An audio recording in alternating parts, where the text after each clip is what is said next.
गले मिलकर अपने दोस्तों से दिवाली मनाएंगे, गले मिलकर अपने दोस्तों से दिवाली मनाएंगे। अरे ओ बहन भाई आओ दीप जलाएंगे, अरे ओ बहन भाई आओ दिए जलाएंगे। गमों को निकाल कर दिल से दिवाली मनाएंगे। नाज़रीन, अवामी न्यूज़ में ख़बरनि जो सिलसिलो जारी है। इन वक्त असीं तव्हांखे खिपरो खां ख़बर ॾींदा हलूं त समूरी दुनिया जीअं अॼु पाकिस्तान जे कुंड कुड़िछ में ॾियारी जो त्योहार जोश ऐं जज़्बे सां मल्हायो पियो वञे। मंदरनि में पूजा पाठ करे हिक ॿिए सां गले मिली ॾियारी जूं मुबारकूं ॾिनियूं पियूं वञनि त ॾियारी जा ॾिया ॿारे फटाका फाड़िया पिया वञनि। हर तरफ़ ख़ुशियुनि ऐं रोशनियुनि सां ॾियारी जो त्योहार भरपूर अंदाज़ में मल्हायो पियो वञे। इन मौक़े ते घरनि ऐं मंदरनि खे ख़ूबसूरत लाइटनि ऐं गुलनि सां सिंगारियो वियो, जॾहिं त ॾियारी जे मौक़े ते सिक्योरिटी जा सख़्तु इंतज़ाम कया विया आहिनि। अॼु श्री राम जेको आहे बनवास काटे आयो हो ऐं हुन मर्यादा जी हिकिड़ी मिसाल ॾिनी आहे असांखे, ऐं उहा मर्यादा जे असीं मल्हायूं पिया त घर में कीअं हलणु घुरिजे। माउ भाउ भेण वाइफ हर कंहिं हिकिड़ी हैसियत हुन ॿुधाई आहे ऐं पाण करण आयो उहो मल्हायूं पिया, शेवा कयूं पिया, मिठाइयूं खाऊं पिया। अला गुला आहे तव्हांजे साम्हूं आहे, ज़बरदस्त फुल आज़ादी सां असां मल्हायूं पिया ऐं मुल्क लाइ पंहिंजे लाइ असां सलामती जी दुआ घुरी आहे। इंशाअल्लाह ताला ॾींहुं क़यामत ताईं मुल्क क़ाइमु हूंदो, दुश्मननि जे दाग़ खां बचियलु हूंदो ऐं असां हर वक़्तु इहो कामयाबी लाइ दुआ कंदा रहंदा आहियूं। अच्छा, तमामु ख़ूब ख़ुशियुनि सां त्यौहार खे सेलिब्रेट कयूं पिया। असीं हिते बिल्कुलु आज़ादु आहियूं। असांजा तव्हां पाण ई ॾिसो पिया जेके बि असीं आज़ादी सां हिते हिन त्यौहार खे सेलिब्रेट कयूं पिया। ॾाढी महिरबानी, असांजी गवर्नमेंट जी महिरबानी।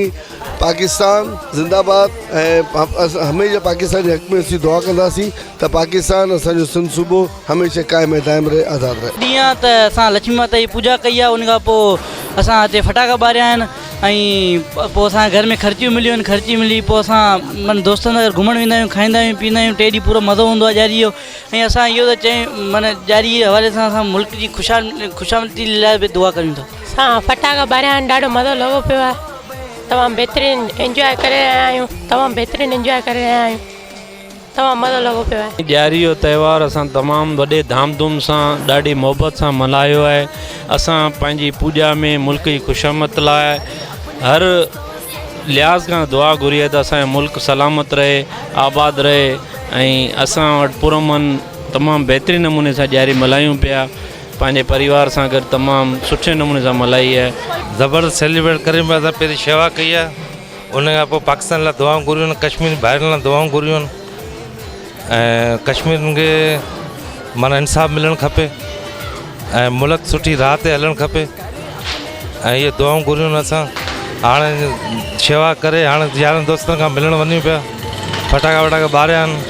ॾियारी असांखे जेको आहे सबक़ु सेखारे थी त वॾनि जो आदर्श कीअं करणु खपे।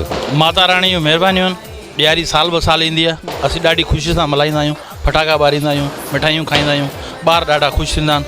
मालिक जी महिरबानी आहे, हर साल असीं इहा ख़ुशी मल्हाईंदा आहियूं। असांजे श्री रामचंद्र जे वन मां कटण जो 14 साल वन में कटिया हुआ, उन खां पोइ आयो। उन ख़ुशी में असां पंहिंजा घर सिंगारींदा आहियूं, पंहिंजा दुकान सिंगारींदा आहियूं, पंहिंजूं गलियूं सिंगारींदा आहियूं, सुठी सेलिब्रेट कंदा आहियूं, फटाका ॿारींदा आहियूं, घर में मिठाइयूं खाईंदा आहियूं। भाउरनि दोस्तनि हिंदू तौरु मुसलमाननि सां असीं गॾिजी मल्हाईंदा आहियूं। पाकिस्तान ज़िंदाबाद। पाकिस्तान में असांखे पुरअमन नमूने असां त्योहार मल्हाईंदा आहियूं। इन साल बि ॾियारी जो फंक्शन रखियो वियो आहे पाड़े में, जीअं अॻे साल बि रखियो हुयो ऐं तमामु पूरे पाकिस्तान में हींअर दिवाली जो प्रोग्राम मल्हाए असांजो दिवाली जो ॾींहुं मल्हायो पियो वञे।